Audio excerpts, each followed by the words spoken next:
Este trabajo es presentado por Mayra Elizabeth Mentado Mejía, Stephanie Coral Reyes Zavala, Judith Verónica Guzmán Simón y Laura Rocío Estrada Sánchez, estudiantes de la carrera de Psicología a Distancia de la Facultad de Estudios Superiores Iztacala de la Universidad Nacional Autónoma de México, y corresponde al módulo 303, el campo aplicado de las neurociencias del comportamiento, con el profesor Gustavo Montalvo Martínez. Hasta hace poco se creía que el desarrollo y recuperación del cerebro se detenían en la edad adulta, pero modernas técnicas de neuroimagen cerebral han permitido reconceptualizar la dinámica del sistema nervioso central y su funcionamiento. Hay evidencia que demuestra que el encéfalo puede cambiar para adaptarse a diversas circunstancias, no solo durante la infancia y la adolescencia, sino también que es posible en la edad adulta e incluso en situaciones de lesión cerebral, lo que significa que el cerebro es flexible y modificable. El término que denota dichos cambios del encéfalo se denomina plasticidad neuronal. El objetivo de este artículo es realizar una revisión del tema, de los principales aspectos históricos, definiciones, procesos genéticos, bioquímicos y fisiológicos del amplio tema de la neuroplasticidad, para que podamos entender un poco más cómo se lleva a cabo estas distintas fases en el cerebro a partir del conocimiento acumulado en la especialización de rehabilitación neuropsicológica de la Universidad CES, cuyo principal soporte y justificación de sus actividades técnicas clínicas empleadas de recuperación neurológica y neuropsicológica se basa en los múltiples procesos que conforman la neuroplasticidad. Vamos a definir algunos términos básicos para que se pueda comprender mejor el tema. Aspectos históricos. A continuación les voy a mencionar los más relevantes. En el año de 1861, Pierre Paul Broca publicó en el Boletín de la Société Anatomique de París el primer artículo que nombraba el lenguaje humano como una función encefálica localizada en el giro frontal inferior izquierdo. 13 años más tarde, Carl Weldon confirma nuevamente que el lenguaje tiene sustrato biológico en los hemisferios cerebrales y agrega otra localización cuando se trata de funciones de comprensión. 14 años después, en el año 1888, Santiago Ramón y Cajal señaló que la estructura cerebral está compuesta de subunidades más pequeñas, o neuronas. De esta manera, en solo 30 años comprendidos entre 1860 a 1890, se originaron las principales teorías de la neurociencia moderna, concernientes a la corriente localizacionista, que indica que toda función motora, sensorial y cognitiva posee una ubicación específica. La teoría neuronal, que plantea que las células tipo neuronas son las unidades estructurales y funcionales del encéfalo. La teoría reticular, en el cual el encéfalo se visualiza como un gran sin sitio y un todo, sin unidades individuales. Y más recientemente, la corriente conexionista, que describe el funcionamiento cerebral a través de redes y subredes subcorticales distribuidas y altamente interconectadas. Hay registros de Ernesto Luaro en el año 1906 como autor del término plasticidad cortical, referida a que el paso del impulso nervioso probablemente deja una huella física o química en una célula nerviosa. En 1938, Margaret Kennard mostró, por medio de lesiones quirúrgicas en la corteza motora de monos jóvenes y adultos, que el déficit motor es menos severo en los primates jóvenes, concepto que en la actualidad se conoce como principio de Kennard, el cual indica que las lesiones cerebrales a temprana edad producen menor nivel de alteración por la presencia de una mayor capacidad de recuperación. En 1947, Donald Head publicó basado en las teorías de Lugaro, que la experiencia lleva a una remodelación sináptica. Entre 1960 y 1970, por medio de estudios de ultraestructura sináptica sobre los factores de crecimiento neuronal, los brotes axónicos y la potenciación a largo plazo en la sinapsis, el paradigma científico cerebral cambió de una comprensión del tejido nervioso como estructura rígida e inmodificable a un entendimiento del mismo como una estructura dinámica, adaptable y plástica. Los datos aportados por Broca en el año 1861 demostraron el deterioro del lenguaje posterior a una lesión cerebral. Generaron a su vez en el ambiente clínico ideas de poca capacidad de recuperación y reorganización cerebral posteriores a una lesión. En la década de 1970 se publicaron 3 trabajos originales que acercaron al campo clínico y práctico los conceptos de neuroplasticidad de la década anterior. Esos trabajos fueron Merzenich et al. Con los cambios de los mapas somatosensoriales posteriores a una amputación digital en monos adultos. Kass, Merzenich y Kiyakei con la reorganización de la corteza somatosensorial después de un daño nervioso periférico en mamíferos adultos. Igual y Eicher con la formación de nuevas conexiones en cerebros morinos adultos posteriores a una deaferentización parcial. Todos estos cambios estructurales del sistema nervioso central fueron mejorías adaptivas en animales adultos bajo un ambiente de entrenamiento específico luego de una injuria cerebral inducida. Entre los años 1990 a 2010 se dieron los principales avances en la terapia de células madres neuronales, factores de crecimiento nervioso y el papel de las enzimas en el sistema nervioso central. Gracias a todas estas aportaciones en las distintas décadas, se ha demostrado que el cerebro es posible, que pueda cambiar, se adapta a las necesidades del ser humano y nos ayuda a comprender un poco más cómo es que diversos autores han aportado distintas investigaciones para saber más acerca de esto. Neuroplasticidad. Ramón y Cajal postuló que el cerebro cambia de forma permanentemente, lo que le da la oportunidad de adquirir y eliminar datos de manera continua desde la concepción hasta la muerte. La neuroplasticidad es un proceso que representa la capacidad del sistema nervioso de cambiar su reactividad como resultado de activaciones sucesivas. Tal reactividad permite que el tejido nervioso pueda experimentar cambios adaptativos o reorganizacionales en un estado fisiológico con o sin alteración. La plasticidad cerebral se refiere a la capacidad adaptativa del sistema nervioso central para disminuir los efectos de lesiones a través de cambios que modifican la estructura y la función, tanto en el medio interno como en el externo. La neuroplasticidad se considera entonces como la capacidad que tiene el tejido neuronal de reorganizar, asimilar y modificar los mecanismos biológicos, bioquímicos y fisiológicos implicados en la comunicación intracelular para adaptarse a los estímulos recibidos. Algunos estudios indican que la producción, diferenciación y supervivencia de neuronas nuevas, donde no todas son funcionales en etapas inmaduras, son procesos plásticos regulados por la experiencia.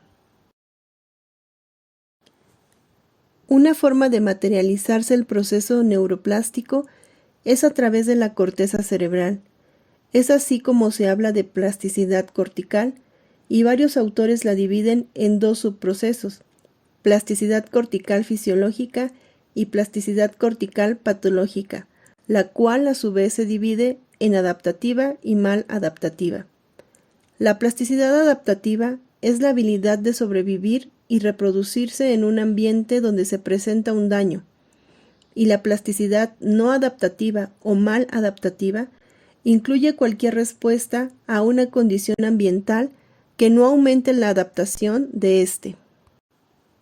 La neuroplasticidad posee varios mecanismos de orden eléctrico, genético, estructural, bioquímico y funcional que representan más un continuo que elementos individuales y aislados. Existen diversos componentes bioquímicos y neurofisiológicos detrás de un proceso de neuroplasticidad, y esto lleva a que los procesos biomoleculares químicos, genómicos y proteómicos permitan que la respuesta neuronal frente a entradas o señalizaciones no siempre se encuentre programada de una manera constitutiva y requiera de acciones intra o extraneuronales. La neuroplasticidad, por tanto, es un proceso continuo de remodelación de mapas neurosinápticos que se da tanto en ausencia como en presencia de una anoxa cerebral. El cerebro es un órgano dinámico que se encuentra en constante cambio desde nuestro nacimiento hasta que morimos. El número de neuronas que tenemos se encuentra variando.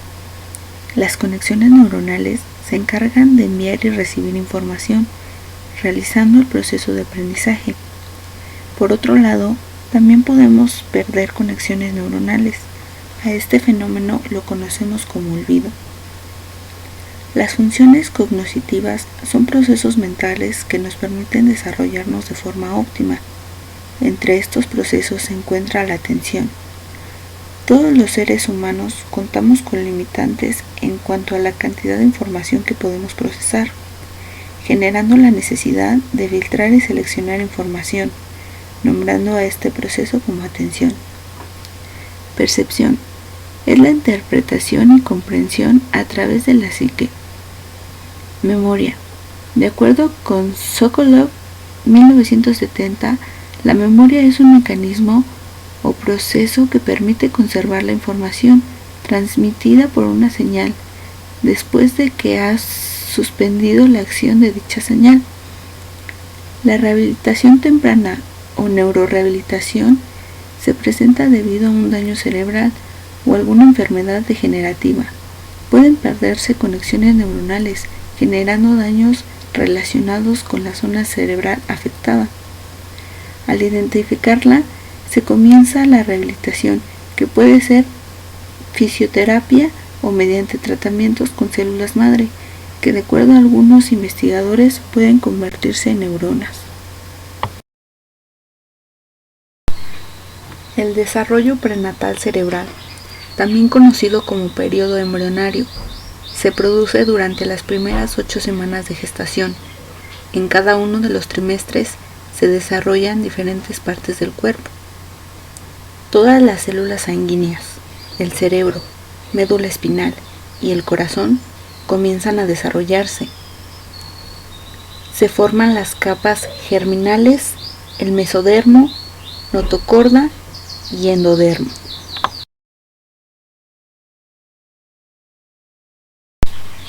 Neuroembriogénesis. Se considera como la secuencia de pasos que da origen al desarrollo del sistema nervioso. En la placa neural se forma el tubo neural donde se forman las somitas, que posteriormente será la columna vertebral. Durante la proliferación celular se comienzan a desarrollar neuronas en el tubo neuronal. Inicio de un nuevo ser y su cerebro. La fertilización del óvulo ocurre en la tercera parte del tubo uterino, y una vez que el ovocito es fertilizado, se nombra como cigoto, el cual se va desplazando hacia el útero durante la primera semana posterior a la concepción, sufriendo cambios morfológicos durante este trayecto. Estos cambios son provocados por la división de las células madre, las cuales van dividiéndose de 2 en 2, y se llama blastómeros o células hija. Cuando los blastómeros se acumulan en un racimo de 12 a 15 células, es llamado mórula. Esto ocurre a los 3 días de la gestación. A los 4 días, donde ya se tiene aproximado de 60 células, se le llama blastocisto, el cual se implanta en el útero a los 6 días, distinguiéndose 2 capas, que son el trofoblasto y el embrioblasto. El cerebro se desarrolla antes del nacimiento. Al llegar las neuronas a su localización, forman diferentes capas de la corteza cerebral o de núcleos. La diferenciación neuronal se lleva a cabo mediante el crecimiento del cuerpo celular, la elaboración de axones y dendritas y la adquisición de la propiedad de propagar potenciales de acción. Ramón y Cajal, en 1913, mencionan que en la neurona existen unas zonas llamadas conos de crecimiento, donde se originan las dendritas y los axones. Y bueno, ya para terminar, la serotonina favorece el desarrollo de neuritas y el mantenimiento de las neuronas en cultivo, así como otros neurotransmisores. Periodos críticos de desarrollo. El desarrollo neuronal es un proceso organizado, temporal y espacialmente mediante periodos críticos. Incluye el periodo embrionario, primeras 8 semanas de la gestación, y el periodo fetal, que son de la semana 9 a la semana 38, los cuales son de suma importancia para el desarrollo del sistema nervioso del ser humano. Una fase crítica del desarrollo la representa la proliferación, que se da entre el segundo y cuarto mes de gestación. Se caracteriza por el aumento de células en la zona, que en este caso es más profunda del tubo neuronal o zona epiderma. Proliferan las neuronas o células gliales y después de varios ciclos de división celular, esta se detiene. Que bueno, también cabe mencionar que cada sección del cerebro tiene una proliferación celular distinta. En los seres humanos se ha encontrado que existen periodos críticos que se extienden desde la infancia temprana hasta los 7 años de edad y competen desarrollo de vías visuales, de áreas sensoriales y neuroquímicas cerebrales. Esto según Aguilar Rebolledo en el 2003. El recién nacido presenta una organización cerebral bien estructurada de áreas límbicas, en regiones del diencéfalo y en el tallo cerebral.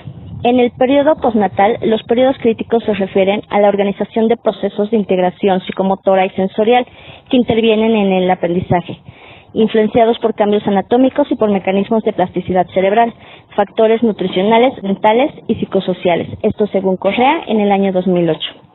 Y bueno, gracias a los avances en las técnicas de estudio cerebral ha sido posible comprobar que el cerebro humano tiene periodos críticos de maduración posterior al nacimiento, que fue lo que mencionó Chugani en 1998. Indica que estos periodos críticos se ven reflejados en la tasa de metabolismo de glucosa cerebral, la cual representa la actividad funcional del cerebro. En el recién nacido hay mayor actividad metabólica cerebral en áreas sensoriales y motoras, corteza cingulada, tálamo, tallo cerebral, vermis del cerebelo y región hipocampal. A los 2 o 3 meses de edad, el uso de la glucosa aumenta en los lóbulos parietal, temporal, corteza visual primaria, ganglios basales y cerebelo.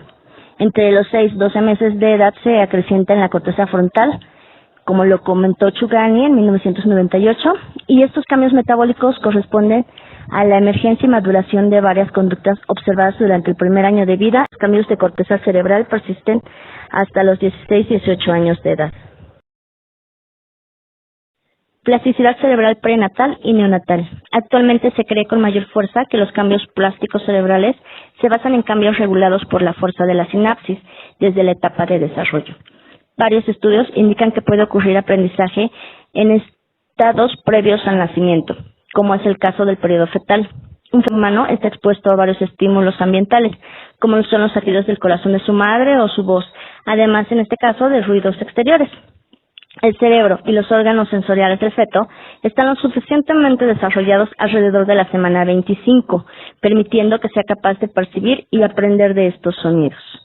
Los fetos en el tercer semestre pueden tener experiencias de las voces de sus madres y esta experiencia auditiva prenatal puede influenciar las preferencias auditivas postnatales. Referente al lenguaje, los fetos demuestran habilidades de discriminación en unidades de lenguaje simple como las sílabas. Esto expuesto por LeCauet y otros investigadores en 1987. En el neurodesarrollo neonatal, los periodos críticos son en la fase de organización neuronal, de axones y dendritas, que posteriormente completarán su maduración generando circuitos neuronales funcionales. A este respecto, las evidencias en recién nacido indican que los sonidos también pueden funcionar como reforzadores que promueven la adquisición de respuestas conductuales en recién nacidos. Por ejemplo, pueden ser entrenados a discriminar las voces de sus padres de voces de otras personas, siempre y cuando tengan un valor reforzante. Esto de acuerdo con De Casper y Prescott en 1984. Al igual que en los fetos, el sonido de los recién nacidos permite observar cuáles son los procesos de laterización que utilizan estos para adquirir el aprendizaje. Los sonidos de tasa cardíaca en el ambiente intrauterino es el reforzador efectivo en recién nacidos humanos bajo una teoría de aprendizaje operante. Se ha propuesto que la experiencia en útero afecta la conducta postnatal en humanos, de acuerdo a Gasper y Dinsmore en 1983. La percepción en recién nacidos puede verse influenciada por la previa exposición a los sonidos desde el vientre materno. Yo les voy a hablar acerca del tema desarrollo anormal. Estos trastornos del desarrollo pueden ser producto de anormalidades genéticas, embrionarias, prenatales y ambientales. A nivel genético pueden producirse errores en el metabolismo de los cromosomas, produciendo anormalidades en los genes que promuevan la manifestación de enfermedades, que podría ser el síndrome de Down o la fenilcetonuria. El consumo de sustancias tóxicas como el alcohol durante los primeros trimestres de la gestación puede producir síndrome alcohólico fetal. Es por eso que no se debe consumir ningún tipo de alcohol durante esta etapa. Se puede notar que cualquier alteración en algunas de las etapas de desarrollo neuronal puede tener graves consecuencias sobre el individuo. Si nosotros no tenemos un buen mantenimiento en nuestro embarazo, provoca anormalidades al bebé, desde genética hasta cuando se está reproduciendo y en su crecimiento. Una anormalidad genética podría ser la fenilcetonuria, una en el embrión, el síndrome alcohólico fetal, que es porque se hace una ingesta de alcohol en nuestro cuerpo y se expone mucho el bebé a que tenga una condición que le vaya a afectar. Bueno, algún defecto o malformación que ocurra durante el desarrollo neuronal prenatal puede tener como consecuencia la muerte del producto, malformaciones o anomalías prenatales. Algunos de los trastornos en las etapas del desarrollo neuronal son la anencefalia. Este es un defecto muy grave en el que el bebé nace sin partes del encéfalo y el cráneo. El bebé puede nacer muerto o sobrevivir solo algunas horas o días después de su nacimiento. Por eso es que es muy grave. Otro sería la espina bífida. Esta es una anomalía en el bebé en el cual su médula espinal se ve afectada y no logra desarrollarse o cerrarse correctamente durante la gestación. Algunos síntomas podrían ser como que la piel se ve muy mal en la columna, como que hay vellosidad o una marca o protuberancia que sobresale de la zona de la médula espinal. Otro podría ser la mielimeningocele. Estas anormalidades en el bebé son defectos que se presentan en el cierre del tubo neural durante la etapa de inducción. Otras alteraciones en el transcurso de la fase de proliferación pueden originar microcefalia o macrocefalia. La microcefalia, la cabeza del bebé es pequeña y en la macro es muy grande de acuerdo a su edad. Defectos en la migración neuronal producen lisencefalia, esquistocefalia y paquigyria. Finalmente, durante la mielinización del cerebro, las alteraciones frecuentes son la fenilcetonúria e hipoplasia, por citar algunos ejemplos. Por tanto, entendemos que la plasticidad cerebral es un proceso que no se rige estrictamente de modificaciones estructurales, sino de adaptaciones que involucran diversas rutas moleculares y bioquímicas. Este proceso continúa durante diferentes etapas del desarrollo del ser humano, donde el ambiente influye en la plasticidad, entendiendo como ambiente el entorno donde se desarrolla un individuo.